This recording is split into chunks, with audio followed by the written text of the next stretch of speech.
Former President Bill Clinton. Madam Secretary, how does it feel to be here today? How are you feeling, Madam Secretary? Oh boy. Mr. President, how are you feeling? I'd probably come up with a different opener. So, of course, we see them walking into the Capitol there, not answering our question how it feels to be here today. But certainly, Anderson, you can imagine the emotion going through Hillary Clinton's mind. She, in fact, wanted to be here today, but in a very different circumstance. But again, as we've been talking about all morning, this is a moment of history, of peaceful transfer of power. She is coming here for that reason. An aide of hers last night told me that it is difficult for her, but she knows she has to be here, and she wants President Trump to do well for this country. But we cannot overstate how challenging this is for her here today. And yeah, Jeff, we're seeing former Vice President Dick Cheney, his wife Lynn Cheney, as well as they come in. Corey Sellers, you were wanting to mention something about the Clintons. Yeah, I think that we talk about, the efforts of Barack Obama throughout this transition. We've talked about the former presidents who are here, even George W. Bush and all of those people who had the bitter brawls with Donald Trump throughout this campaign season. I think Hillary Clinton is an example of what's right about this country on this day. I think she's being very strong. She does know that she represents 65,800,000 and some thousand voters who voted for her, and takes this, she does have the accomplishment of winning the popular vote and all of these things. But today she's a former First Lady of the United States, a former Secretary of State, and yes, she's here to embrace her former rival who's going to be the next President of the United States. But it's also a graceful exit from the main stage. I mean, the Clinton dynasty in Democratic politics is over.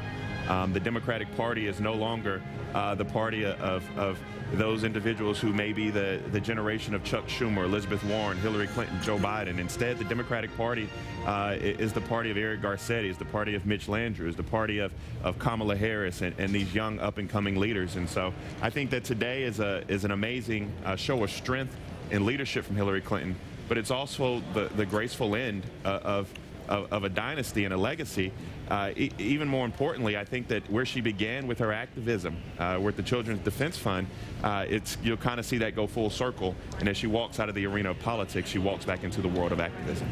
And we're watching the members of Congress file in. And as we've noted, I think about a third of the Democratic members of Congress are not attending. David Axelrod, I mean, when you hear Democrats, on Twitter or elsewhere talk about not wanting to normalize this day, what do you think of that? I just encourage Twitter outrage at me. I will say I find it bewildering, because the fact of the matter is that Donald Trump will stand on that platform today. He will take the oath of office, and he will be the President of the United States. It used to irritate me when people would say, "Your president," and I would say, "No, not my president, our president. We only have one at a time." And that is the case here. And so, yeah, I find it irritating, and I don't think it's healthy. The fact is, we have business we need to do as a country, and we need to try and do it together. I'm looking for Donald Trump to outstretch his hand today and ask people to join him in that work. But if he does, people need to reach back. I'm looking for Donald Trump to see if today he reaches his hand back to Hillary Clinton. And I remember after the hotly contested 2000 race, George W. Bush, in his inaugural, thanked Vice President Gore for what he called a contest conducted with spirit and ended in grace. And I'm wondering if Donald Trump will do that today to Hillary Clinton. Kellyanne Conway, obviously, it's also, I believe, her birthday today, but she a crucial advisor. There is a lot of precedent for this. I think even Thomas E. Dewey, who was the sitting governor of New York and was supposed to be president, so they thought, was upended by Harry Truman, and he was here. Yep. Al Gore, Richard Nixon, I mean, there's a long line of people who were bitterly defeated. President Carter opened his inaugural address by paying tribute to Gerald Ford. Ford, who Right. he had defeated. I think Hillary Clinton had to endure chants of lock her up, that I'm going to put her in jail. I don't believe she's here today and is completely healed from the campaign. She's here for the country. She has to be here. But her animosity towards Donald Trump, I think, still survives and will be there for a while. I was just going to underscore something that David said, taking absolutely nothing away from the president-elect in these final 90 minutes or so. I just don't view this as a celebration of him. And that was the disagreement that I had with the 60 House Democrats. To me, what's outside the windows behind us is a celebration of democracy, of the institutions that hold this country and bind us all together. And at 1 o'clock in the afternoon, they can go back to opposing one another. But for just that moment, I think it's important to stand united as Americans. But it'll be interesting to see how Donald Trump sees this. Does he see it as a celebration of him, or does he see it as a celebration of On that point, he is putting his hand on a Bible that Abraham Lincoln swore his oath on. And Lincoln was the one who said, with malice toward none, with charity for all. I hope that some of that spirit is reflected in Donald. And let us remember, in terms of not going along with things, 7 states of the Union has seceded by the time Lincoln put his hand on that Bible. This limo ride is... We have to be sure that one thing that we don't do is castigate those who are afraid and who are angry. And when people say that they don't want to normalize this, we have to embrace and understand what they mean by that. And I think that there are a lot of people in this country who woke up this morning who are not feeling exuberant, who are not excited about the possibilities of tomorrow, and who are afraid and who are depressed and who are worried. And I understand David and Michael's point, but I think that on a moment like today, one of the awesome things about this is that we have to show some empathy and some respect for those individuals. And one thing that Donald Trump has to understand about this office is that I respect this office of the presidency like nobody's business. I think we all do sitting on this stage. But respect has to be earned from the man. It's not just given. Well, I was going to say the limo ride to me is fascinating because here you have Melania Trump sitting with Michelle Obama, President-elect Trump sitting with President Obama, and oftentimes we see in history, you know, this transition has been difficult. It was a difficult limo ride for Rosalind Carter and Nancy Reagan. They didn't speak the entire, few minutes in that 2-mile ride to the Capitol. It was difficult for Lady Bird Johnson and Pat Nixon, and also for their husbands. So we have seen from one administration to the next, if you're going from a Democrat to a Republican, or someone who was a one-term president who lost to the person who defeated them, it can be very awkward. We haven't seen anything quite like this, but I'm sure we'd all love to know what's going on inside that limo. Well, I will bet that there will be conversation on these journeys. We've seen it already. That first meeting between President Obama and President-elect Trump lasted far longer than it was supposed to last, and both spoke. Both and the meeting, and there was a meeting that same day between Melania Trump and as I mentioned earlier, I think Michelle Obama has a real empathy for the position of the First Lady coming in, especially one with a First Lady with young children. Let's go back to Wolf Blitzer. Wolf?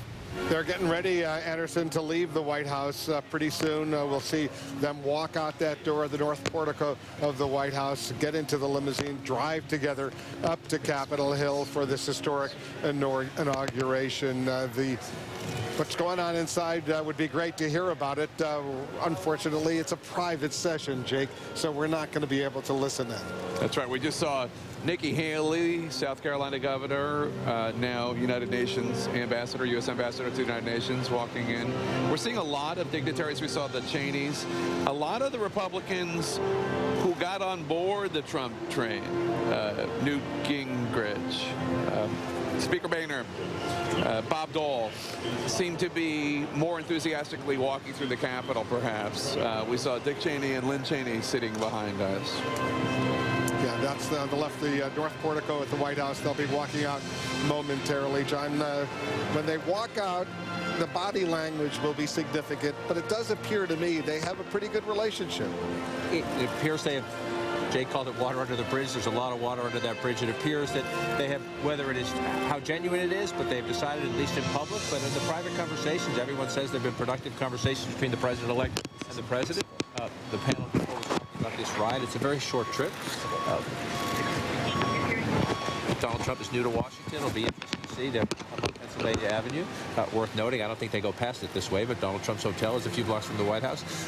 Donald Trump, when he was here, came out on the speaker's balcony and looked out at the scene he will see today. It's a time, I don't think this is big talk. I don't think they're talking stuff, but for the President of the United States, maybe to share the story of his ride up with George W. Bush, maybe just to go through this. But again, it's part of the message that you have the Democratic president who is leaving, our first African-American president. We're closing one chapter in American history and opening a new page of unpredictable, because Donald Trump was not a traditional Republican. So the ride itself, I think it's just part of the majesty of the day, and we just heard our colleagues talking earlier about how some people don't like it. Some people aren't willing to just take an hour and celebrate the American democracy, but clearly the soon-to-be former president of the United States and the soon-to-be 45th president of the United States have decided from day one to work this relationship and to do it right. So you had an interesting story from the ride that took place 16 years ago. Some of the young people out there might not remember, but it was pretty contentious, the election of 2000. It actually didn't end on Election Day. There was a big recount in Florida. During that ride with Bill Clinton and George W. Bush from the White House to here, to the Capitol, there were lots of protests. It was very ugly. And they bonded over being attacked. They had a conversation about what it was like for George W. Bush to be going through this and seeing all these people yelling at how much they hated him and how much they thought he was illegitimate. Bill Clinton, after 8 years of the Clinton presidency, knew a little something about being attacked, and they had a moment there. So there are moments there that if you're a member of the President's Club, and as of today, there are 6 living U.S. presidents, including Donald Trump. I think that ties the record for the most number, the biggest number of living presidents. You see Rudy Giuliani and his wife walking in, the former New York City Mayor, Dana. He's going to have a role. He's going to be a cybersecurity advisor to the Trump administration. He wanted to be Secretary of State. Exactly. Didn't exactly work out for him. Not exactly the kind of role that he wanted. To your point, Jake, wanted to be Secretary of State. Made that very clear in a very unusual way publicly. But I think there was a lot of concern about him getting confirmed, and therefore he wasn't given that job, and other jobs didn't work out for him. I think that this particular role might be well suited for him because it is his expertise. It is how he's made his money since he has left politics. But to your point about the whole idea about the story I love that you told about Bill Clinton and George W. Bush in the car. This is Bob Dole, by the way, being escorted. Bob Dole, again, somebody who wished that at some point in his life he were up there putting his hand on the Bible, taking the oath. He ran for president in 1996 and lost to Bill Clinton. But before that, there was a very intense campaign between Bill Clinton and George W. Bush's father. So this car ride that you described is even more noteworthy and touching given the fact that the families really had a lot of animosity. And now look at them. The Clintons and the Bushes, I mean, George W. Bush and Bill Clinton joke that they're long-lost brothers. They're actually quite close. And it kind of gives you, I think, as an American, a lot of hope that people who can be so different and so divisive and have such personal animosity towards one another can bond and learn to work together for the greater good. We just saw Debbie Wasserman Schultz, the Democratic Congresswoman from Florida, former chair of the DNC. She's not boycotting today's inaugural. She is here as well. This is it's interesting among the Democrats. Interesting who shows up and who doesn't show up. Yeah. Well, it's sign of the time you have these VIPs here out who get the best seats in the House. What are they doing? They're all using their phones to take pictures of they're here. We didn't have supercomputers in our pockets when I covered my first inaugural, and that was only not all that long ago. But it's a fascinating scene. To the point about the camaraderie of the exclusive club of the presidents and the ex-presidents, they wanted to bring questions for this president. This was a very rough campaign. He won the Electoral College, lost the popular vote. Has what appears to be a very cordial, working, professional relationship with the man he is replacing at the White House. Will the town ever change? So you mentioned that Bill Clinton has a conversation with George W. Bush. Barack Obama is now having it with Donald Trump. Given their history, that is remarkable. But will Washington go go back to its polarized, partisan, everything on party line votes, which we saw throughout the 8 years of the Obama presidency? Or will there be something different because Trump is so different? We don't know that question. We won't know it for months probably. But as we watch the ceremony of today, the biggest question I have is what happens after. We should celebrate today the democracy. People have their partisan views. But there are so many questions about this new president because he is so different and so new to them. These are members, we've been watching, John, members of the incoming Trump cabinet. We saw Dr. Ben Carson, who's been nominated to be the housing secretary, and others. They are walking in right now among the VIPs who are coming in. One of the people who just walked through was former Senator Dan Coates, who is the president-elect's choice to be the director of national intelligence. One of the controversies this weekend is how many of the Trump nominees will be be confirmed on day one.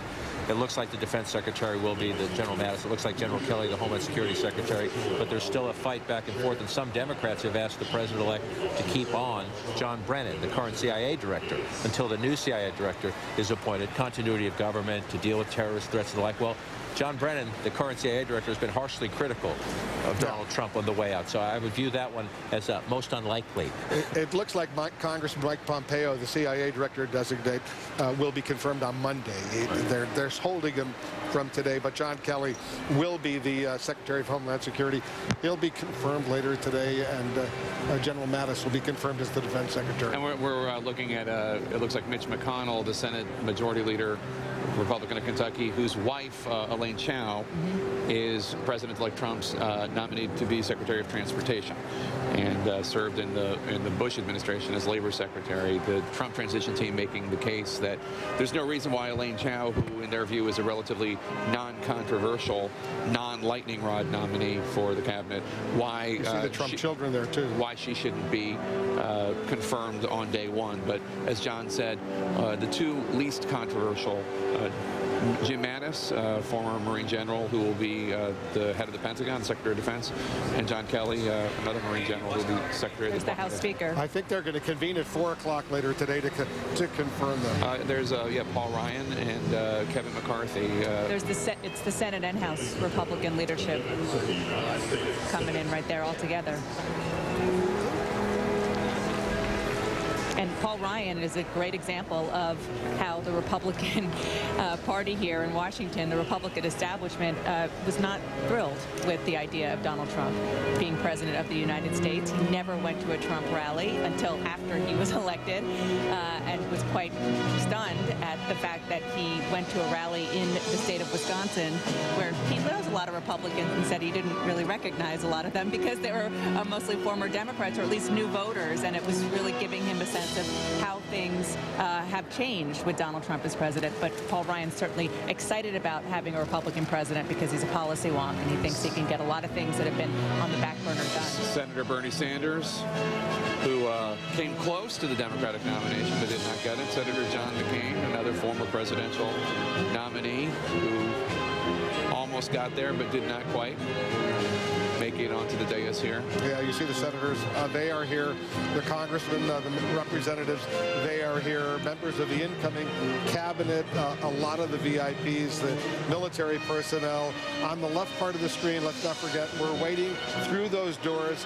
The President Obama and First Lady Michelle Obama, they'll be walking out together with the incoming President Donald Trump and the incoming First Lady Melania Trump. And they will, after their coffee, their tea, their hour session inside the White House, a private little meeting, they'll be walking out, getting into the motorcade, driving together up to Capitol Hill for this moment in American history, a truly important moment that I want to reiterate what we've been pointing out.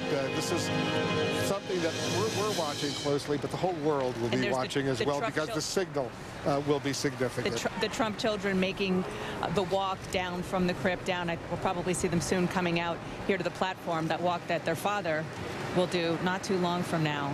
That remarkable view that he's going to have as he walks down those stairs and sees not just the Capitol grounds, but the mall filled with people.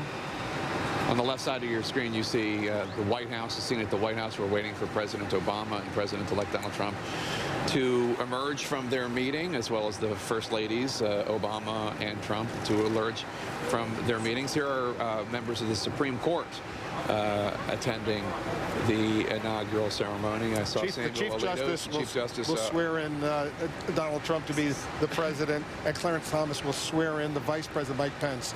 And those ceremonies will be brief but very important. And I should say that the Vice President-elect's office says that that will be the first time an African-American swears in a president or vice president. Obviously, we've had an African-American president, but the first time an African-American has administered the oath.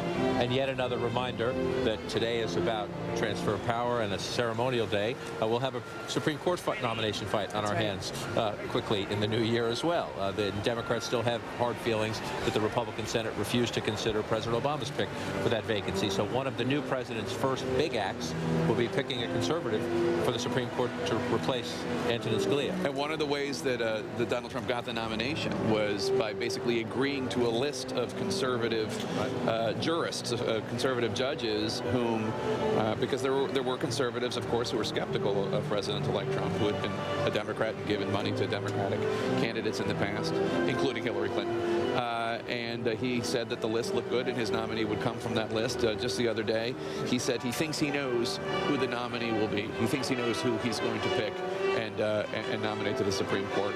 They only have 8 judges on the Supreme Court right now. If you think the battle we have seen over the cabinet choices has split Washington and has the Democrats in a tizzy, wait till we have a Supreme Court fight. But I've talked to a lot of Republicans who were elected to work in this building who are looking forward to, talk about the fight, there's the Democratic leader there, Chuck Schumer. But as I was saying, I've talked to a lot of Republicans here who want President Trump to do the Supreme Court nomination very quickly because it will be the unifying thing for Republicans. If he picks anybody on that list you talked about, Jake, most Republicans are going to be behind him. The reason that Chuck Schumer was there and Roy Blunt, the Republican senator from Missouri, they're the co-chairs of the inaugural event that is about to take place. So they were at the White House themselves. They've been both very involved in all the logistics, all the preparations for this important ceremony. And it is a truly important ceremony. Once again, let's not forget the President, the First Lady, the incoming President, and the incoming First Lady. They'll be leaving the White House. It's now 10:40. They were originally scheduled to leave, I think, around 10:30 a.m. But, you know, there's always a little bit pad. Senator Elizabeth Warren, who's here. A lot of people wondering if she's going to run for president in 2020. She is one of the strong liberal voices in Congress. She has been a tough questioner of some of the president-elect's nominees for the cabinet. Let me ask you a question. Did Senator Schumer, the Senate Democratic leader, did he say that I think it's 21 judges on that list, right, of possible Supreme Court picks that Donald Trump agreed to?